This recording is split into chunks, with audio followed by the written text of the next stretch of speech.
আমি মনস্থ করেছি আজকে আপনাদের সামনে ছোট্ট একটা সূরা, সূরাতুল আসর। আপনাদের অনেকেরই মুখস্থ আছে। এই সূরা আসর থেকে কিছু কথা বলবো। আল্লাহ রাব্বুল আলামিন কালামে পাকের মধ্যে ফুরকানুল হামিদের মধ্যে 114 খানা সূরা দিয়েছেন। কয়খানা সূরা? 114টা সূরার মধ্যে 103 নাম্বার যে সূরাটা, এই সূরাটার নাম হলো সূরা আসর। জোরে বলুন সুবহানাল্লাহ। এই সূরাতে আল্লাহ রাব্বুল আলামিন আয়াত দিয়েছেন 3টা। কয়টা? 3টা। একটু জোরে বলতে হবে, কয়টা? 3টা। কিছু কিছু সূরা আছে মক্কি সূরা, কিছু কিছু সূরা আছে মাদানী সূরা। আল্লাহর হাবিব দো জাহানের বাদশা নবী রাহমাতুল লিল আলামিন নবীর এত শান, এত আজমত, মুসা কালিমুল্লাহ তাওরাত নিতে হলে তুরে যেতে হয়। জোরে বলুন সুবহানাল্লাহ। দাউদ আলাইহিস সালাম জবর পেতে হলে নির্দিষ্ট একটা জায়গায় যেতে হয়। ঈসা আলাইহিস সালাম তার ইনজিল পেতে হলে নির্দিষ্ট একটা জায়গায় যেতে হয়। আর আপনার আমার নবী, প্যারা নবী, দো জাহানের বাদশা নবীর এত শান, এত আজমত, আমার নবী মক্কায় কোরআন হচ্ছে মক্কি, আমার নবী মদিনায় কোরআন হচ্ছে মাদানী। জোরে বলুন সুবহানাল্লাহ। চিন্তা করেছেন সমস্ত নবীগণ কিতাবের পিছন পিছন, আর আমার নবীর পিছনে, আপনার নবীর পিছনে আল্লাহর কালাম ছুটতেছে। জোরে বলুন সুবহানাল্লাহ। নবী যে হেরা গুহায়, কোরআনও হেরা গুহায়। তো আমরা যেই সূরাটা আজকে নিয়েছি সূরা আসর, এই সূরা আসর মক্কি সূরা। নবীজি যখন মদিনায় মক্কায় ছিলেন তখন এই সূরাটা নাজিল হয়েছে। এই সূরা নাজিল হওয়ার কিছু শানে নজুল আছে। এই সূরার শানে নজুলটা আমি প্রথমে বলে নিচ্ছি। এই সূরার শানে নজুল তা মুফাসসিরিনে কেরাম বর্ণনা করেছেন। উতবা সাহেবা বিভিন্ন মুনাফিক চক্ররা আমার নবীকে বলতো যে আমার নবী নাকি ক্ষতিগ্রস্ত। চিৎকার মেরে বলুন নাউযুবিল্লাহ। নবীজির মিলাদ থেকে শুরু করে 40 বছর পর্যন্ত, নবুয়াতের ইজহার হওয়ার আগে এই 40 বছর পর্যন্ত নবী খুব ভালো।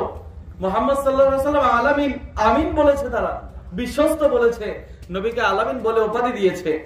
যখনই নবী রাহমাতুল লিল আলামিন 40 বছর থেকে দাওয়াতি কার্যক্রম শুরু করলেন, কালেমার দাওয়াত পৌঁছানো শুরু করলেন, তখন থেকে ওই মুনাফিক চক্র, কাফের মুশরিকরা নবীকে আর দেখতে পারে না। জোরে বলুন নাউযুবিল্লাহ। শুধু দেখতে পারে না বলেই সীমাবদ্ধ না, আবার নবীর উপরে বিভিন্ন ধরনের তহমত। নবীকে বলতেছে নবী নাকি ক্ষতিগ্রস্ত। চিৎকার মেরে বলুন নাউযুবিল্লাহ। আল্লাহ বরদাস্ত করে নাই, আল্লাহ সহ্য করে নাই। আরে মুসা নবীর শানে যারা মুসা নবীর উম্মতেরা বেয়াদবি করেছে, জবাব দিয়েছে মুসা নবী। ঈসা নবীর শানে ঈসা নবীর উম্মতেরা বেয়াদবি করেছে, জবাব দিয়েছে ঈসা নবী। প্রত্যেক নবীদের জামানার মধ্যে প্রত্যেক উম্মতেরাই তাদের সাথে বেয়াদবি করেছে। স্ব নবী নিজের সাথে বেয়াদবি হয়েছে, প্রত্যেক নবী নিজের জবাব দিয়েছে। আর আমার আপনার নবী এমন নবী যেই নবীজির শানে বেয়াদবি হলে আল্লাহ আরশে পাক থেকে সূরা কালামুল্লাহ শরীফের মধ্যে সূরা নাজিল করে দেয়। জোরে বলুন সুবহানাল্লাহ। সূরা লাহাব আমার নবীর বেয়াদবির কারণে নাজিল হয়েছে। নবীর সাথে বেয়াদবি করেছে, এই জন্য সূরা লাহাব নাজিল করে দিয়েছে। এমনি করে অনেক আয়াতে কারিমা, অনেক সূরা রয়েছে যেগুলো আমার নবীর সাথে বেয়াদবি করার কারণে তাদের উপরে লানত হিসেবে আল্লাহ রাব্বুল আলামিন তাদেরকে অভিশাপ করে সূরা নাজিল করেছেন, আয়াত নাজিল করেছেন। আমাদের আজকের সূরা হলো সূরা আসর। এই সূরা আসরের ফজিলত আছে না নাই? আছে, অনেক ফজিলত। এই সূরা আসর কেউ যদি, ইমাম শাফি রাহমাতুল্লাহ আলাইহি বলেন, কেউ যদি সূরা আসরটা নিজের মধ্যে, নিজের চলাফেরার মধ্যে, নিজের কার্যক্রমের মধ্যে সূরা আসরের দিক নির্দেশনা মেনে চলতে পারে, আল্লাহর কালামুল্লাহ শরীফের মধ্যে যদি অন্য কোনো আয়াত ফলো না করে, অন্য কোনো সূরা ফলো না করে, আল্লাহর কালামের মধ্যে অন্য কোনো কিতাব, অন্য কোনো আয়াত দেখলো না, সূরা দেখলো না, সে শুধু সূরা কাউসার দেখলো, সে সফল কাম হয়ে যাবে। জোরে বলুন সুবহানাল্লাহ। সূরা আসর এত ফজিলতওয়ালা সূরা। সূরা আসরের ব্যাপারে আরো অনেক ফজিলত এসেছে। আল্লাহর হাবিব দো জাহানের বাদশা নবী রাহমাতুল লিল আলামিন, আল্লাহ রাব্বুল আলামিন কালামে পাকে ইরশাদ করেছেন, ওয়ালা আসর, সময়ের কসম, যুগের কসম, ইতিহাসের কসম। এখানে সময় হিসেবে আসরের ওয়াক্তকে অনেকে বলেছে, কিন্তু আমরা যে তাফসীরটা আপনাদের সামনে নিয়ে এসেছি, সমস্ত তাফসীর একদিকে, আর ইমাম আলা হযরত আহমদ রাজা খানের তাফসীর আরেক দিকে। জোরে বলুন সুবহানাল্লাহ। বিপরীত না, আবার একই তাফসীর। এটাতে আমার নবীজির শানগুলি একটু সুন্দরভাবে প্রকাশিত হয়েছে। জোরে বলুন সুবহানাল্লাহ। সমস্ত মুফাসসিরিনে কেরাম সহ অনেক মুফাসসিরে কেরাম বলেছেন যে এই আসর দ্বারা যেই সময়কে বোঝানো হয়েছে, এই সময়টা সাধারণ কোনো সময় না। এই সময়টা আল্লাহ রাব্বুল আলামিনের হাবিব যখন দুনিয়াতে ছিলেন ওই সময়টার কসম আল্লাহ কেটেছেন। জোরে বলুন সুবহানাল্লাহ। ওয়াল আসর মানে ওই সময়ের কসম। ও মাহবুব, আপনি যখন দুনিয়াতে আছেন, আপনি যেই সময়টা অতিবাহিত করতেছেন, এই সময়টার কসম আল্লাহ কোরআনে খাচ্ছে। জোরে বলুন সুবহানাল্লাহ। তারপরে আল্লাহ রাব্বুল আলামিন বলতেছেন ইন্নাল ইনসানা লাফি খুসর, সমস্ত মানুষ, নিশ্চয়ই সমস্ত মানুষ ক্ষতির মধ্যে রয়েছে। সমস্ত মানুষ বলতেছে আল্লাহ। তারপরে এই কথা বলার পরে আল্লাহ রাব্বুল আলামিন পরের আয়াতে 4 শ্রেণীর ব্যক্তিকে আলাদা করে দিয়েছে যে সবাই ক্ষতিগ্রস্ত। তবে পরের আয়াতে বলতেছেন ইল্লাল্লাযিনা আমানু, যারা ঈমান এনেছে তারা নয়। জোরে বলুন সুবহানাল্লাহ। যারা ঈমান এনেছে তারা নয়। তারপর আল্লাহ রাব্বুল আলামিন বলতেছেন ইল্লাল্লাযিনা আমানু ওয়া আমিলুস সালিহাত, এবং ঈমান আনার পর যারা আমলে সালেহ করেছে, সৎকর্ম করেছে, নেক কাজ করেছে, আল্লাহ ও তার রাসূলের দেখানো পথ অনুযায়ী চলেছে, তারাও ক্ষতিগ্রস্ত নয়। জোরে বলুন সুবহানাল্লাহ। তারপর আল্লাহ রাব্বুল আলামিন কালামে পাকে ইরশাদ করছেন ওয়াতাওয়াসাউ বিল হক, এবং যারা সত্যের দাওয়াত পৌঁছিয়ে দিয়েছে, যারা সত্যকে দুনিয়াতে প্রতিষ্ঠিত করেছে, যারা সত্য প্রতিষ্ঠা করার জন্য সত্যকে মানুষের কাছে পয়গাম হিসেবে পাঠিয়ে দিয়েছে। সত্য কি? হক কি? হক হলো দ্বীনের যেই আসল কথাগুলি, হক কথাগুলি। আপনার এলাকায়, আপনার সমাজে দুর্নীতি হচ্ছে, এর বিরুদ্ধে আপনি কথা বলতেছেন, এটা হকের কথা। আপনি ন্যায়ের পক্ষে কথা বলতেছেন, এটা হকের কথা। আপনি অন্যায়ের বিরুদ্ধে দাঁড়াচ্ছেন, এটা হকের কথা। আমরু বিল মারুফ ওয়া ইয়ানহা আনিল মুনকার, যে নাহি আনিল মুনকার, যে তোমরা সৎ কাজের আদেশ দাও, অসৎ কাজ থেকে বিরত থাকো, নিষেধ করো। তো এই আয়াত দ্বারা আল্লাহ বলতেছেন যে যারা সত্যের পথে আহ্বান করে তারা ক্ষতিগ্রস্ত নয়। জোরে বলুন সুবহানাল্লাহ। তারপরে আল্লাহ রাব্বুল আলামিন সর্বশেষে বলতেছেন ওয়াতাওয়াসাউ বিস সবর, যারা সবর, ধৈর্য ধারণ করে। জোরে বলুন সুবহানাল্লাহ। যারা ধৈর্য ধারণ করে তারাও ক্ষতিগ্রস্ত নয়। আল্লাহ 4 শ্রেণীর কথা বলেছেন, যারা ঈমান এনেছে, যারা সৎ আমল করেছে, নেক কাজ করেছে, আর যারা নেক কাজ করার পর সত্যের দাওয়াত মানুষের কাছে পৌঁছে দিয়েছে, এবং আল্লাহ রাব্বুল আলামিনের দ্বীনের উপরে বিভিন্ন মানতে গিয়ে, ঈমান আনার পরে আমল করতে গিয়ে, সত্যের দাওয়াত পৌঁছাইতে গিয়ে অনেক বিপদ আপদ আসে, অনেক ঝড় তুফান আসে। যারা এই ঝড় তুফানের মধ্যে, বিপদ আপদের মধ্যে ধৈর্য ধারণ করেছে, সবর করেছে, তারাও ক্ষতিগ্রস্তের মধ্যে নয়। চিৎকার মেরে বলুন সুবহানাল্লাহ। তো এই সূরাতে আল্লাহ রাব্বুল আলামিন মানুষদেরকে বলতেছেন। আর এই সূরা সম্পর্কে অনেক তাফসীর এসেছে। এই ছোট্ট একটা সূরা, হুজুর আমাকে গতকালকে বলেছে যে তাফসীর করতে হবে, তো আমি ভাবলাম ছোট্ট একটা সূরা যেহেতু আছে, তাফসীর ছোট্ট সূরাটাই পড়ি। পড়তে পড়তে 4 ঘন্টা পড়েছি, তাফসীর শেষ হয় নাই। সুবহানাল্লাহ বলেন না? 4 ঘন্টা পড়ার পরেও তাফসীর শেষ হয় নাই। এখানে তো ছোট করে দিয়েছে। সূরা আসরের তাফসীর এত বিশাল। ইমাম এই তাফসীরটা, এই সূরা আসরটা এত গুরুত্বপূর্ণ। 2 সাহাবা, নবী রাহমাতুল্লিল আলামিনের 2 সাহাবী যখন একসাথে হইতেন, একসাথে হওয়ার পর প্রত্যেক 2 জন সাহাবী একজন আরেকজনকে সূরা আসর না শোনানো পর্যন্ত আলাদা হইতেন না। জোরে বলুন সুবহানাল্লাহ। এবং সূরা আসর শোনায়া, সূরা আসরটার মধ্যে আল্লাহ এত কিছু দিয়েছেন একটা মানুষ সফল হওয়ার জন্য, কিয়ামতের ময়দানে তার নেক আমল দিয়ে জান্নাত পর্যন্ত পৌঁছাইবার জন্য যতটুকু কিছু দরকার আল্লাহ সূরা আসরে সব দিয়ে দিয়েছেন। জোরে বলুন সুবহানাল্লাহ। 2 সাহাবী যখন একসাথে হতেন সূরা আসর শোনাইতেন, আসর শোনানোর পর সালাম বিনিময় করার পর তারা বিদায় নিতেন। আর সূরা আসরের আরেকটা শানে নুজুল আছে। সিদ্দিক আকবর রাদিয়াল্লাহু তাআলা আনহু, আবু বকর সিদ্দিক রাদিয়াল্লাহু তাআলা আনহু, জাহিলি যুগে এক ব্যক্তির সাথে বন্ধুত্ব ছিল। ওই ব্যক্তি কিছুদিন পর ঈমান আনার পর, সিদ্দিক আকবর যখন ঈমান গ্রহণ করলেন, ঈমান আনার পর সিদ্দিক আকবরের কাছে আসছে, আয়েশা বলতেছে ও সিদ্দিক আকবর। সিদ্দিক আকবর তো আর বলে না, বলে যে ও আবু বকর, তোমার কি মাথা খারাপ হয়ে গিয়েছে নাকি? তোমার দুনিয়ার দিনদারি তো চলে যাচ্ছে, ব্যবসা ভাটা পড়েছে, তোমার আয় রোজগারের পথ বন্ধ হয়ে গিয়েছে, বাপ দাদার ধর্ম তো ছেড়ে দিয়েছো, এখন কি দুনিয়াটাও ছেড়ে দিবা নাকি? আবু বকর বলে ওই ব্যক্তি বলতেছে, আবু বকর তুমি তো ক্ষতিগ্রস্তের মধ্যে নিমজ্জিত হয়ে গিয়েছো। জোরে বলুন নাউযুবিল্লাহ। আবু বকর রাদিয়াল্লাহু তাআলা আনহুকে বলতেছেন যে তুমি ক্ষতিগ্রস্তের মধ্যে নিপতিত হয়েছো, তুমি দুনিয়া ছেড়ে দিচ্ছ, ব্যবসা বাণিজ্য ছেড়ে দিচ্ছ, তুমি নিজের বাপদাদার ধর্ম ছেড়ে দিয়েছো, তুমি তো দুই দিক থেকে দুই জাহানের মধ্যে ক্ষতিগ্রস্ত। আবু বকর সিদ্দিক আকবর রাদিয়াল্লাহু তাআলা আনহু ডাক দিয়ে বলতেছে, ও নির্বোধ, ক্ষতিগ্রস্ত তো আমি নয়, যারা আল্লাহ ও তার রাসূলের গোলামিতে নাম লেখায় তারা কখনো ক্ষতিগ্রস্তের মধ্যে থাকে না। জোরে বলুন সুবহানাল্লাহ। আবু বকর সিদ্দিকের জবাব শুনেন। আবু বকরকে বলতেছে, তুমি তো ক্ষতিগ্রস্তের মধ্যে নিপতিত হয়েছো। তিনি বলতেছেন, আল্লাহ এবং তার রাসূলের গোলামি যারা স্বীকার করে, আল্লাহ তার রাসূলের গোলামিতে যারা নাম লেখায় তারা কখনো ক্ষতিগ্রস্ত না, অথচ বরঞ্চ যারা আল্লাহ রাসূল থেকে মুখ ফিরিয়ে নেয়, পরকাল থেকে মুখ ফিরিয়ে নেয়, দুনিয়া দুনিয়া করে সময় পার করে দেয়, তারাই ক্ষতিগ্রস্ত। জোরে বলুন সুবহানাল্লাহ। সিদ্দিক আকবর যে এই কথা বলেছেন, সিদ্দিক আকবরের এই কথাকে কেন্দ্র করে আল্লাহ এই সূরা নাজিল করেছেন। জোরে বলুন সুবহানাল্লাহ।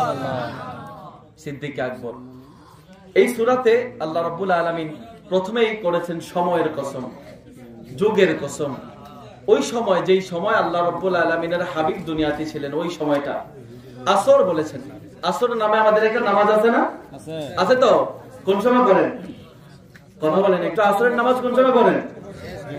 বিকাল বেলা, এই তো জোহরের পরে। তো এই আসরের কসম কেন কাটলেন আল্লাহ? আল্লাহ তো সকালের কসম কাটতে পারতেন, ফজর অনেক জায়গায় কেটেছেন, কিন্তু এই ছোট্ট সূরাতে আল্লাহ আসর দিয়ে কেন কসম কেটেছেন? ওয়াও দিয়ে, ওয়াও লিল কাসমিয়া, কসমের জন্য ওয়াও এনেছেন, আসরের কসম কেটেছেন। এই আসরের সময়টা বড় নাকি ছোট? মাগরিব আসরের পর, এখন বিশেষ করে আসরের পর 1 ঘন্টা সময় থাকে না মাগরিব পর্যন্ত, অতি সংক্ষিপ্ত সময়। সূর্য যখন পশ্চিম আকাশে হেলে যায়, তারপর আসর নামাজ পড়লে সে কিছুক্ষণের মধ্যেই মাগরিব হয়ে যায়। আল্লাহ এই আসরের কসম কেটে মানুষকে জানান দিচ্ছে, ও মানুষ, তোমরা তো ক্ষতিগ্রস্তের মধ্যে নিমজ্জিত আছো, তোমরা জেনে রাখো। ওপরে আরেকটা মেসেজ আল্লাহ দিচ্ছে আসর বলে, যে আসরের সময় যখন হয়ে যায়, দিনের সময়টা আর বেশি থাকে না। তোমরা যদিও দুনিয়াতে আছো, তোমাদের সময় আর বেশি নাই। সময় থাকতে থাকতে ইন্নাল ইনসানা লাফি খুসর, এটা থেকে বেঁচে যাও। এটা থেকে বাঁচতে হলে কি করতে হবে? আল্লাহ পরবর্তী আয়াতে বলতেছেন, ইল্লাল্লাযিনা আমানু ওয়া আমিলুস সালিহাতি ওয়া তাওয়াসাউ বিল হাক্কি ওয়া তাওয়াসাউ বিস সাবর। ওই যে ক্ষতিগ্রস্ত থেকে বাঁচতে হলে প্রথমে ঈমান আনতে হবে। ঈমান আনার পর, একটা ব্যক্তি ঈমানদার হওয়ার পর সবেমাত্র কালেমা পড়েছে, কালেমা পড়ার পর তার প্রথম কাজ হলো নামাজ আদায় করা। জোরে বলুন সুবহানাল্লাহ। আপনি এই মুহূর্তে ঈমান এনেছেন, এখনো এশারের ওয়াক্ত আছে, এই মুহূর্তে ঈমান এনেছেন, আপনার উপরে এশারের নামাজ ফরজ হয়ে গিয়েছে। জোরে বলুন সুবহানাল্লাহ। আল্লাহর হাবিব নামাজকে 2 নাম্বার দিয়েছেন। দিনের যে 5 স্তম্ভ হাদিসে পাকের মধ্যে আল্লাহর হাবিব বর্ণনা করেছেন। হুজুর সময় শেষ হয়ে গেল, আমাকে একটু বলবেন। আল্লাহর হাবিব যে 5 স্তম্ভ বর্ণনা করেছেন, এই 5 স্তম্ভের মধ্যে নামাজটাকে দিয়েছেন 2 নম্বরে। কয় নম্বরে? 2 নম্বরে। ঈমানের পরেই নামাজের স্থান দিয়েছেন। তো কোন ব্যক্তি ঈমান আনার সাথে সাথে তার উপরে নামাজ ফরজ হয়ে যায়। জোরে বলুন সুবহানাল্লাহ। সুবহানাল্লাহ। আমরা নামাজ পড়ি তো? জি আলহামদুলিল্লাহ। সপ্তাহে একদিন নাকি? না, আলহামদুলিল্লাহ। তো নামাজ আমাদের উপর কয় ওয়াক্ত ফরজ বাবা? 5 ওয়াক্ত ফরজ। নামাজ 5 ওয়াক্ত পড়তে হবে না? আল্লাহর নির্দেশ, আল্লাহর হাবিবের নির্দেশ। আল্লাহ বলেছেন, তোমরা নামাজের 5 ওয়াক্ত নামাজের পর গুরুত্ব দাও, বিশেষ করে সালাতুল উস্তা, মধ্যবর্তী নামাজ। এখানে আল্লাহ সূরা এই আসর নামাজের কথা বলতেছেন। জোরে বলুন সুবহানাল্লাহ। আল্লাহর হাবিব বলেছেন যে 2টা নামাজ মুনাফিকের জন্য বড়ই কঠিন, কষ্টকর। একটা হলো ফজরের নামাজ, একটা হলো আসরের নামাজ। তো এই 2 নামাজের, আসরটা খুব গুরুত্বপূর্ণ সময়। এই সময়ে দুনিয়াবি বিভিন্ন ধরনের কাজকর্মের মধ্যে আমরা ডুবে থাকি। আসরটা মুনাফিকের জন্য পড়াটা বড়ই কষ্টকর হয়। তো আল্লাহর হাবিব তো আসরের গুরুত্ব বলেছেন। আল্লাহ কোরআনে বলেছেন যে মধ্যবর্তী নামাজের উপর তোমরা বিশেষভাবে নজর রাখো। মধ্যবর্তী নামাজে বিশেষভাবে নজর রাখো। আপনারা একটু সামনে চলে আসেন। তো বিশেষভাবে নজর রাখতে বলতেছে মধ্যবর্তী নামাজ। মধ্যবর্তী নামাজের ব্যাপারে ওলামায়ে কেরাম বলতেছে, কেউ কেউ বলেছে ফজরের নামাজ, কেউ কেউ বলেছে আসরের নামাজ। তো আমরা আসরটাকে যদি ধরি, আমরা যেহেতু সূরা আসরের অনুবাদ করতেছি, আমরা সূরা আসর দিয়ে শুরু করেছি। তো আল্লাহ রাব্বুল আলামিন সূরা আসরের ক্ষেত্রে নামাজে আসরের ক্ষেত্রে একটু গুরুত্ব বাড়িয়ে দেওয়ার জন্য বলেছে। যারা নামাজে আসর সহ 5 ওয়াক্ত নামাজের গুরুত্ব সহকারে আদায় করবে, আল্লাহ কোরআনে ইরশাদ করেছে তাদেরকে আমি একটা উত্তরাধিকারী দিলাম। কি উত্তরাধিকারী দিলেন? আল্লাহ বলতেছেন তাদেরকে আমি জান্নাতুল ফিরদাউসের উত্তরাধিকারী দিয়েছি। জোরে বলুন সুবহানাল্লাহ। তো ওই নামাজ এত গুরুত্বপূর্ণ নামাজ, যেই নামাজটার সম্পর্কে আল্লাহর হাবিব হাদিসে পাকের মধ্যে ইরশাদ করেছেন যে নামাজ হলো ঈমান এবং কুফরের মধ্যে পার্থক্যকারী। কেউ নামাজ পড়ে আর কেউ নামাজ পড়ে না। আপনি যে মুসলমান, আপনি যে ঈমানদার, ঈমান এনেছেন, আপনার পরিচয় হবে নামাজের মাধ্যমে। জোরে বলুন সুবহানাল্লাহ। আপনি যে নামাজ পড়তেছেন আপনাকে দেখে বোঝা যাবে যে আপনি ঈমানদার। আর আপনি নামাজ পড়তেছেন না, আপনাকে দেখে বোঝার কোনো ব্যবস্থা নাই যে আপনি ঈমানদার। বুঝতে পারতেছেন? দাড়ি টুপি এখন অন্যান্য ধরনের তারাও পড়ে, ঠিক না? তো এই জন্য নামাজ হলো মুসলমানের পরিচয়। নামাজের কথা নামাজে আল্লাহ একবার বলছে, কোরআনে কি একবার বলছে? শুধু 82 বার বলেছেন। তো নামাজের গুরুত্ব আছে না নাই? আরো জোরে বলেন। আল্লাহর হাবিব আরেক হাদিসে বলেছেন যে কেউ যদি 5 ওয়াক্ত নামাজ সঠিকভাবে আদায় করে, সাহাবায়ে কেরামকে বলতেছেন আল্লাহর হাবিব, ও আমার সাহাবায়ে কেরাম, কোন ব্যক্তি যদি একটা পুকুরের মধ্যে দিনে 5 বার গোসল করে, তার শরীরে আর কোনো ময়লা থাকবে না? সাহাবায়ে কেরাম উত্তর দিলেন, ইয়া রাসূলুল্লাহ, কেউ যদি দিনে 5 বার গোসল করে তার শরীরে তো কোনো ময়লা থাকবে না। আল্লাহর হাবিব বলে, কেউ যদি দিনে 5 বার নামাজটা কন্টিনিউ করে তার শরীরেও কোনো গুনাহ থাকবে না। জোরে বলুন সুবহানাল্লাহ। আমরা তো গুনাহ থেকে বাঁচতে পারি না, গুনাহ তো হয়েই যায়। তো আল্লাহর হাবিব আরেক হাদিসে বলেছেন যে ফজর থেকে নিয়ে যোহর পর্যন্ত এই মধ্যবর্তী সময়ের মধ্যে যত গুনাহ হয়ে যায়, ফজরের পর থেকে যোহর পর্যন্ত এই সময়টাতে যত গুনাহ হয়ে যায়, যোহরের নামাজ পড়ার কারণে এগুলির কাফারা হয়ে যায়। জোরে বলুন সুবহানাল্লাহ। যোহর থেকে আসর পর্যন্ত আসর কাফারা, আসর থেকে মাগরিব, মাগরিব কাফারা, মাগরিব থেকে এশা, এশা কাফারা, এশা থেকে ফজর, 5 ওয়াক্ত নামাজ গুনাহের কাফারা। জোরে বলুন সুবহানাল্লাহ। আল্লাহর হাবিব বলেছেন এক জুমা থেকে আরেক জুমা, 2 জুমার মধ্যবর্তী সময় যে গুনাহ হয়ে যায়, এই গুনাহগুলির কাফারা অন্য জুমা। জোরে বলুন সুবহানাল্লাহ। জুমা পড়লে আপনার গুনাহের কাফারা হবে, ছেড়ে দিলে না, জুমা পড়তে হবে, নামাজ পড়তে হবে। তো আমরা যেই সূরাতে ছিলাম ওইখানে আবার চলে আসি। সূরা আসরটা আল্লাহ রাব্বুল আলামিনের হাবিব বলেছে মানুষকে আল্লাহ রাব্বুল আলামিন 2টা নিয়ামত দান করে, তবে এই 2টা নিয়ামতের মধ্যেই মানুষ উদাসীনতার মধ্যে তারা পার করে দেয়। জান্নাতে যাওয়ার পর তারা খুব আফসোস করবে এই 2টা নিয়ামতের জন্য। জোরে বলুন সুবহানাল্লাহ। নারে তাকবীর, নারে তাকবীর, নারে রিসালাত, নারে গাউসিয়া, পবিত্র দাওয়াতুল খায়ের মাহফিল, হুজুর আল্লামা হুসাইন মোহাম্মদ বেলাল হুজুর আল কাদেরী হুজুরের আগমন। জিন্দাবাদ, জিন্দাবাদ। আসসালামু আলাইকুম। চলো চলো, ভালো আছেন? আলহামদুলিল্লাহ।